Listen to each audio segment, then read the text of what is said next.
This is the minister who advised Canadians that there would be deflation rather than inflation. Right. Her government said inflation and interest rates would stay low for decades, so that they should borrow up a storm. And her most recent advice is that Canadians should pay their $6,000 home heating bills by canceling their $13 Disney subscription. That's the advice we're getting from the finance minister. No wonder we have 40-year highs in inflation. Why won't the government reverse its inflationary taxes so that Canadians can afford to live? The Honourable Deputy Prime Minister.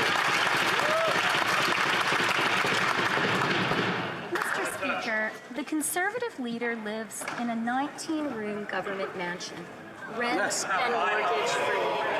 This mansion comes with a chef and a driveway where his chauffeur can wait to pick him up.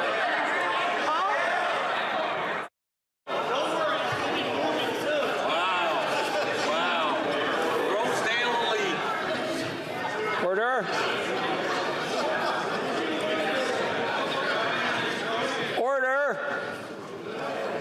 Order.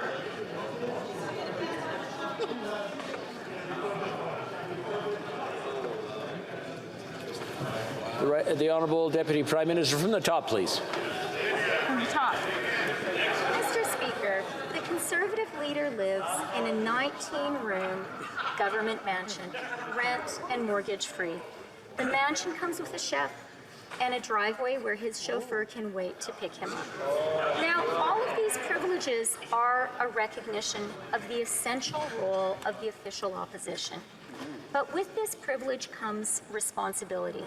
And that responsibility I'm not getting any sound here. Not giving Canadians advice. That's right. It's time for the Conservative leader today to apologize for his reckless.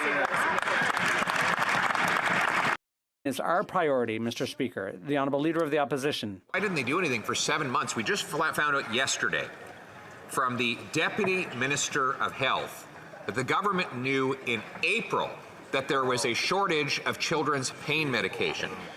And as a result of the government doing nothing, we have parents that have to drive to the States. Sometimes they have to meet in dark parking lots to buy a bottle of aspirin or Tylenol for $200. And their children are up all night screaming.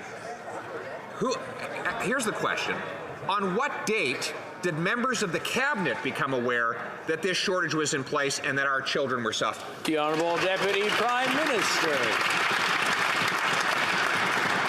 Mr. Speaker, as a minister, but also as a mother, I am very aware of the stress and anxiety of parents across Canada and of Canadian children.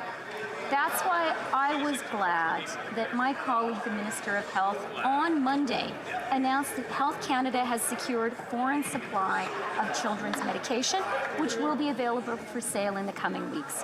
Health Canada has also approved the exceptional importation of infant and children's ibuprofen and acetaminophen. It has been imported and distribution has begun, Mr. Speaker. The Honourable Leader of the Opposition. Aujourd'hui, on a appris que le taux. Today we learned that the inflation rate was 3 times higher than the Bank of Canada's target. Canadians are paying at times 30% more for certain food, and the price of gas is 10% higher. The price of food in general is 11% higher. Is to continue with inflationary deficits and taxes, tripling taxes on gas, heat, and groceries. Will they cancel these inflationary taxes and spending so Canadians can afford to eat, heat, and house themselves? The Honourable Deputy Prime Minister. Mr. Speaker, the only thing that has tripled under our government is Canada's AAA credit rating. Now,